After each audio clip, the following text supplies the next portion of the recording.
पशु चर्म धारण कर ना जाने किसके ध्यान में लीन रहता है तुम्हारा पाखंडी शिव। उसकी तुलना मेरे साथ भगवान सर्वश्रेष्ठ जलंधर के साथ, यदि वो स्वयं भगवान है तो किसके ध्यान में लीन रहता है? वे तो निरंतर अपने ही ध्यान में खोए रहते हैं, स्वयं में ही रमे रहते हैं महादेव, क्योंकि वो ही शक्ति और शांति दोनों के ही स्रोत है। इसलिए उनके मुख पर सदा आनंद और संतुष्टि का भाव रहता है। अलौकिक, अद्भुत, परम आनंददायक है महादेव शिव के दर्शन, जो कोटि कोटि जन्मों के कठिन तप के बाद ऋषियों, देवताओं और उनके भक्तों को प्राप्त होता है। सभी उन्हीं से जन्म पाते हैं और अंततः उन्हीं में विलीन हो जाते हैं। हम भी यही आस लेकर उनकी साधना रूपी प्रयास कर रहे हैं। किंतु जलंधर जी, आप तो उस उथली नदी के समान है जो छलकती जाती है। अपनी अज्ञानता के कारण अहंकारी बन धीर गंभीर सागर की गहराई को समझे बिना उससे स्पर्धा करने का दुस्साहस करती है, किंतु सागर को प्रभावित नहीं कर सकती। अहंकार और क्रोध जैसी दुष्टता की जननी है अज्ञानता जलंधर जी। यहाँ महादेव पुत्रों से उनको लेकर प्रश्न करना आपकी अज्ञानता का ही लक्षण है। आप उनकी शक्ति, उनकी महिमा से परिचित नहीं, तो प्रथम पूज्य होने के नाते महादेव की वास्तविकता, उनकी महानता से आपका परिचय करवाना मेरा कर्तव्य है। बस करो, हमें तुमसे कुछ भी सुनने या जानने की कोई वृंदा, बोलने दो उसे। इतना जो गुणगान कर रहा उस महादेव का, तो मैं भी तो सुनूं। कौन है ये शिव? क्या विशेष है शिव में, जिसकी क्रोधाग्नि से उत्पन्न हुआ मैं, जिससे कहीं अधिक श्रेष्ठ हूं मैं? हाँ? क्यों प्रसन्न कर रहे हो इसे? ये जो भी वस्तु है, इसकी पूजा क्यों करते हो तुम? शिवलिंग है ये, इसका कोई स्पष्ट स्वरूप नहीं, इसलिए एक प्रकार से आपका इन्हें वस्तु बुलाना उचित है, क्योंकि ये अरूपी है, भगवान के निर्गुण रूप का प्रतीक है। क्योंकि भगवान का कोई रूप नहीं और उनके अनेकों रूप हैं, इसलिए उन्हें किसी एक रूप में कैसे बांधा जा सकता है?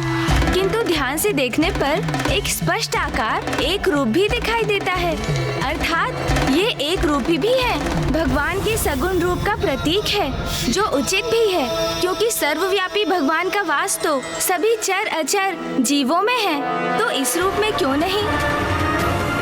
जिसे आप वस्तु पुकारते हैं, वास्तविकता में वो महादेव का सबसे पावन, सबसे पवित्र स्वरूप शिवलिंग है ये। तुम्हारे अनुसार ये किसी में भी है, ये रूपी भी है, आरूपी भी है, निर्गुण भी है, सगुण भी है, तो अपनी पूजा के लिए यही रूप क्यों चुना इसने? तो सुनिए जलंधर जी, जब सृष्टि की रचना भी नहीं हुई थी, जब ना सूर्य थे, ना चंद्र, ग्रह नक्षत्रों का भी कोई अस्तित्व नहीं था, ना दिवस होता, ना रात्रि, अग्नि, पृथ्वी, वायु और जल का भी कोई चिन्ह नहीं था, सर्वत्र व्याप्त था तो एकमात्र गहन अंधकार। किंतु उस गहन अंधकार में भी एक शून्य रूपी परम शक्ति परमेश्वर निराकार रूप में व्याप्त थे, और जब पुनः सृष्टि की रचना का समय आया, तब उन निराकार परमात्मा ने अपनी लीला से परम पुरुष शिव और उनके साथ शक्ति को प्रकट किया। वो ईश्वर जो अपने मस्तक पर आकाश गंगा को धारण करते हैं, जिनके 5 मुख हैं और जिनका प्रत्येक मुख त्रिनेत्र युक्त है, जिनकी 10 भुजाएं हैं,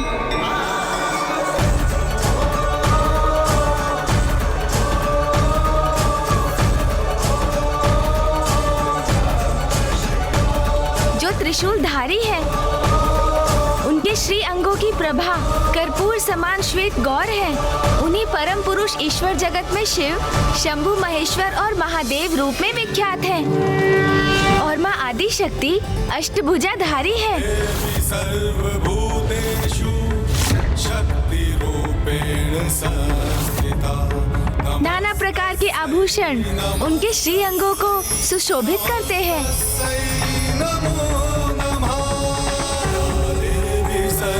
उनके खुले नेत्र खिले हुए कमल के समान है और उनका मुखमंडल उनके अपार तेज से जगमगाता है।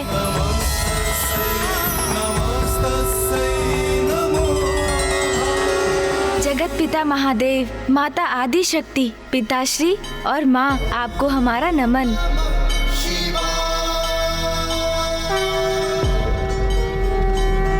मेरी उपस्थिति में उस शिव के प्रति इनकी ये भक्ति, मेरा ऐसा निरादर कदापि सहन नहीं करूंगा मैं। क्या हुआ जलंधर जी? अब समझे आप कि पिताश्री अर्थात शिव जी स्वयं परम ब्रह्म से प्रकट हुए हैं और माता आदि शक्ति के रूप में है उनकी शक्ति। ये है वास्तविक शिव और शक्ति और ऐसी अद्भुत है उनकी महिमा। तो इसमें कौन सी महानता की बात है? एक प्रकार से मैं भी दिव्य प्रकाश, दिव्य अग्नि, क्रोधाग्नि से उत्पन्न हुआ हूँ। जलंधर जी, मात्र उत्पन्न होने से कोई भगवान नहीं बनता। सृष्टि की रचना और फिर प्रलय होने तक, सुचारू रूप तक उसका संचालन और फिर प्रलय के उपरांत पुनः नवीन सृष्टि की रचना और इसी प्रकार सृष्टि के निर्माण और विघटन के चक्र को स्थापित रखना है भगवान का दायित्व। आप तो मात्र इस मिथ्या कैलाश का निर्माण कर स्वयं को भगवान ही समझने लगे। मिथ्या है मेरा कैलाश? नहीं, मिथ्या है तुम्हारी बातें। अभी तक तो तुमने मुझे ये नहीं बताया कि इसके पीछे कथा क्या है। क्या संबंध है शिवलिंग का शिव से? क्यों कर रहे हो तुम उसकी पूजा? बताओ। अवश्य बताऊंगा जलंधर जी, आपकी जिज्ञासा शांत करूंगा। तो सुनिए, शिवलिंग का संबंध भी सृष्टि की रचना से है। जब परम ब्रह्म परमात्मा ने महादेव को प्रकट किया और उनकी शक्ति से नारी रूपिणी माँ आदि शक्ति प्रकट हुई, तब माता ने प्रभु से सृष्टि की रचना करने को कहा। शिव जी ने उनका ये प्रस्ताव स्वीकार किया। तब उस समय उनकी शक्ति पुरुष रूप में अवतरित हुई, क्योंकि सृष्टि को उत्पन्न करने और उसके संचालन का दायित्व निभाने के लिए उन्हें एक अन्य पुरुष की उपस्थिति का भान हुआ। तब श्री हरि नारायण अर्थात विष्णु देव उसी तत्व से, शिव की उसी शक्ति से उत्पन्न हुए जिससे माँ आदि शक्ति प्रकट हुई थी। शिवाय विष्णु रूपाय शिव रूपाय विष्णवे शिवस्य हृदयं विष्णु विष्णोच्च हृदयं शिव यथा शिवमयो विष्णुरेव विष्णुमय शिव यथान्तरं न भेदस्यो शिव राघव योस्तथा। अर्थात शिव विष्णु के ही रूप हैं और विष्णु शिव के। दोनों एक दूसरे के हृदय में वास करते हैं, अर्थात दोनों एक ही हैं।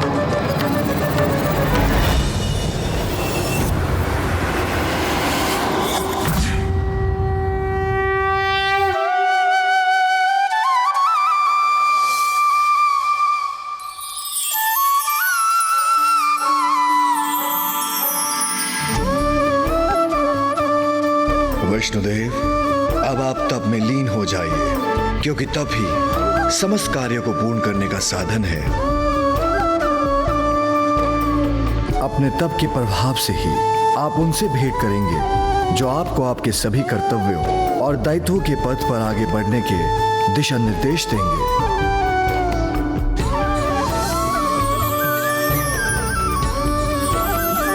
महादेव शिव जी के निर्देश अनुसार विष्णु देव गहन तप शयन में लीन हो गए, जिसके परिणाम स्वरूप उनके अंगों से अनेक जलधाराएं प्रस्फुटित हुईं और वही ब्रह्म रूप जल अपने स्पर्श मात्र से समस्त पापों के लिए विनाशकारी सिद्ध हुआ, क्योंकि स्वयं परम पुरुष विष्णु देव स्वयं उस नार अर्थात उस जल में शयन करते थे, इसलिए उनका नाम नारायण जगत में प्रसिद्ध हुआ। वैसे जलंधर जी, जैसे आपके मन में महादेव को लेकर इतने प्रश्न उत्पन्न हुए, वैसे ही प्रश्न एक बार ब्रह्मदेव के मन में भी उठे थे। ब्रह्मदेव, एक और नवीन कथा प्रारंभ कर दी। शिव, विष्णुदेव, आदि शक्ति की कथा में ब्रह्मदेव कहां से आ गए? भैया, ये नवीन भगवान तो पूर्णतया ज्ञानी है। ब्रह्मदेव की उत्पत्ति कैसे हुई ये भी नहीं ज्ञात इन्हें।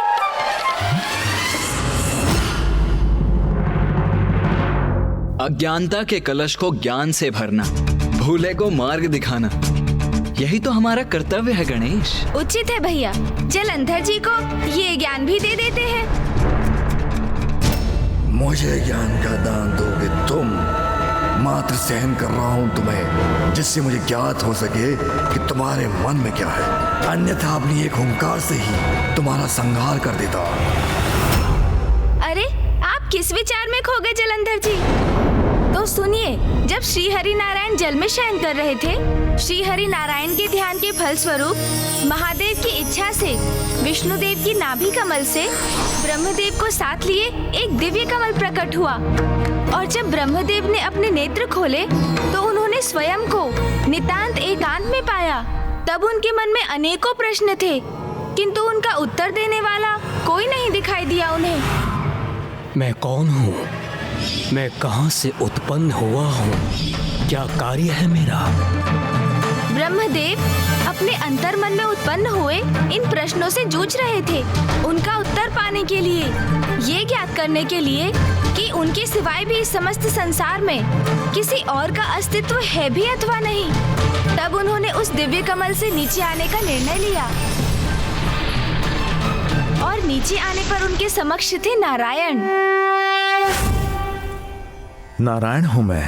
आपकी उत्पत्ति मुझसे ही हुई है ताकि आप सृष्टि का सृजन कर सकें, जिसके पश्चात उस सृष्टि का संरक्षण का दायित्व मैं निभा सकूं। तब ब्रह्मदेव के भीतर ज्ञान का जागृत होना शेष था, इसलिए उनके भीतर अहंकार ने जन्म ले लिया। क्या हुआ? रोक क्यों गए? कुछ नहीं, बस मुझे ये स्मरण हो आया कि उस समय जो मन स्थिति ब्रह्मदेव की थी वो ही अभी आपकी भी है। अज्ञान और अहंकार का ऐसा ही दुष्प्रभाव उन पर भी था। आपसे मैं उत्पन्न हुआ हूँ, ये आप कैसे कह सकते हैं? मेरा अस्तित्व अवश्य आपकी उत्पत्ति से कहीं पूर्व में हुआ है। आपका ये विश्वास आपकी भ्रांति है। मैं तो अनंत काल से यहाँ उपस्थित हूँ। कमल सिंहासन पर मेरा आसन आपसे कहीं उच्च था, जिसका अर्थ ये है मुझसे नीचे जो भी हैं सभी पर दृष्टि बनाए रखने का दायित्व है मेरा। आप तो मुझसे कहीं नीचे हैं, यहाँ सागर में स्थित। इसलिए मुझ सर्वोच्च का कोई भी जन्मदाता हो, वो भी आप, असंभव है ये। स्वयंभू हूँ मैं, महानतम हूँ मैं, परमेश्वर हूँ मैं, परमेश्वर हूँ मैं, परमेश्वर हूँ मैं, परमेश्वर हूँ मैं। जैसे ही विष्णुदेव और ब्रह्मदेव के मध्य ये विवाद आरंभ हुआ कि उन दोनों में श्रेष्ठ कौन है, तभी वहाँ एक महान दिव्य स्तंभ प्रकट हुआ।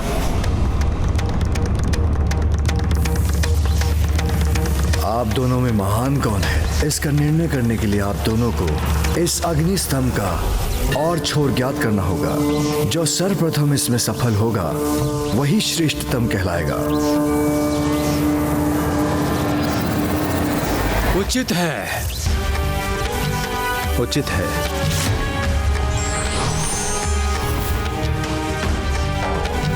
सहस्त्रों वर्षों की यात्रा के बाद भी दोनों को उस अग्निस्तंभ का आरंभ और अंत नहीं मिला।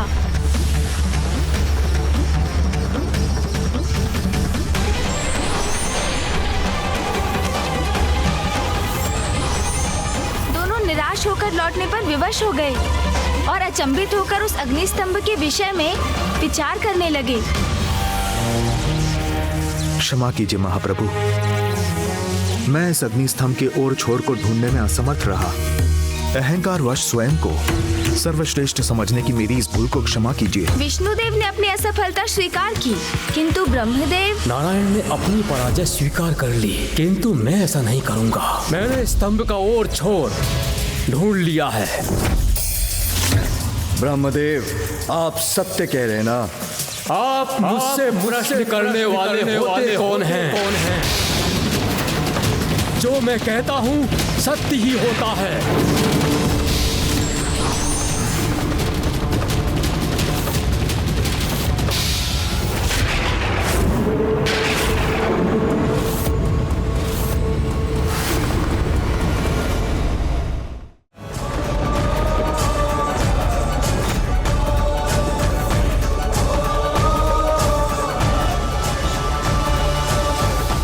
आपको कोटि कोटि नमन प्रभु। आपके इस साकार रूप में आपके दर्शन पाकर मैं कृतार्थ हुआ। कौन है आप? मैं आपको नहीं मानता। मैं ब्रह्मदेव हूँ, सर्वोच्च हूँ, परम ब्रह्म हूँ मैं। तुम कौन हो?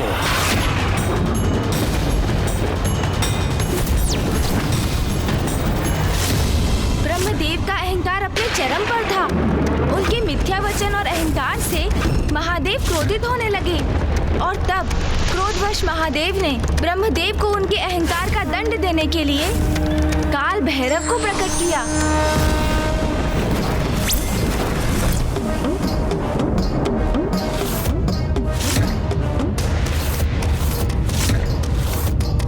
दंभ का अंत करता हूँ मैं, अहंकार का भक्षण करता हूँ मैं। सृष्टि के जनक को अहंकार शोभा नहीं देता। मैं आपको आपके अहंकार का दंड अवश्य दूंगा।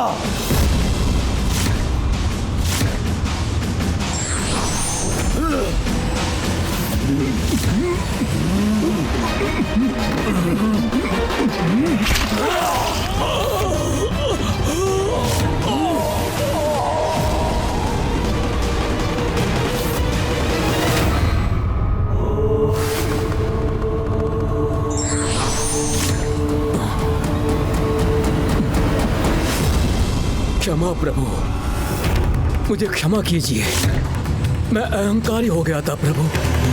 शांत हो जाइए प्रभु, मुझे क्षमा कीजिए।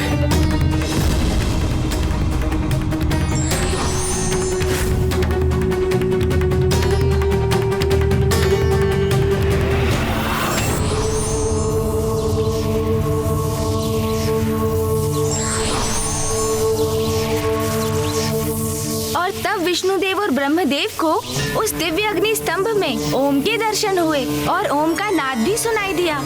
अग्नि स्तंभ के उत्तर भाग में उकार का, मध्य भाग में मकार का और अंततः दक्षिण भाग में अकार का दर्शन हुआ। इन्हीं तीनों ध्वनि के संयोग से ओम का संचार हुआ।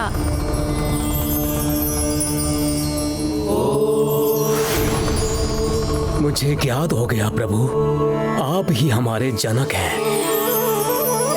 हमें हमारे जन्म का उद्देश्य और कार्यभार बताने की कृपा करें प्रभु। नारायण, आप जगत के पालनहार होंगे। ब्रह्मदेव, आप सृष्टि की रचयिता होने का कर्तव्य निभाएंगे और मैं संहार कर संसार के चक्र को नियमित रूप से गतिमान रखूंगा। और यह अग्निस्तंभ अर्थात लिंग परमपिता परमेश्वर का प्रतीक है। संसार की एकमात्र और सर्वोच्च सत्ता और चरम ऊर्जा और शक्ति का प्रतीक होगा। इसलिए आज से जो भी शिवलिंग की पूजा महान ज्योतिर्लिंग के रूप में करेगा वो सदा मेरा प्रिय रहेगा और मेरा कृपा पात्र बनेगा। अब आपको समझ में आया जलंधर जी, शिव कौन है और शिवलिंग का क्या महत्व है? और ये भी कि अहंकारियों को महादेव कैसा दंड देते हैं। भगवान सर्वश्रेष्ठ जलंधर को अपनी बातों में उलझाना इतना सरल नहीं जिसका तुम प्रयास कर रहे हो, और ना ही तुम शिव की महानता का बखान करके मुझे भयभीत कर सकते हो। इतने महान है तुम्हारे शिव, तो उनकी पूजा के कक्ष में इतनी दरिद्रता क्यों? मिट्टी से बना शिवलिंग मात्र है यहाँ। कौन भगवान मात्र एक मिट्टी की मूर्त का प्रतीक बनवाकर उसकी पूजा करवाता है? हाँ बलश्रेष्ठ, भगवान जलंधर का तो स्वर्ग विग्रह होगा, फिर इस शिवलिंग की पूजा कौन करेगा? दुर्भाग्य है तुम्हारा, क्योंकि जो अज्ञानता की निद्रा में डूबा रहना चाहता है उसे ज्ञान का प्रकाश भी जागृत नहीं कर सकता। तुम्हारा यह अहंकार तुम्हें सत्य स्वीकार करने नहीं देगा जलंधर। बस बंद करो अपना प्रवचन और जलंधर नहीं, सर्वश्रेष्ठ जलंधर, भगवान जलंधर हूं मैं, भगवान जलंधर हूं मैं, भगवान जलंधर हूं मैं। दयालु हूं, इसलिए तुम्हें सुंदर भवन और सुंदर कक्ष दिया था, किंतु तुमने दुरुपयोग किया उसका, द्रोह किया मेरे साथ। इस कक्ष को तुमने शिव मंदिर बना डाला। हटाओ उसे।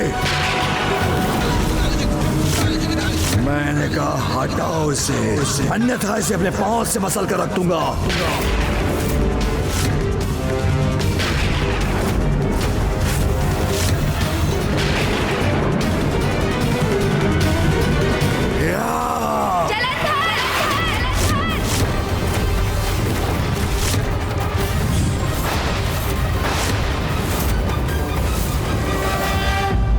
अहंकार व्यक्ति का विवेक हर लेता है और उससे अपराध करवाता है। अहंकार का त्याग ही सर्वथा उचित है।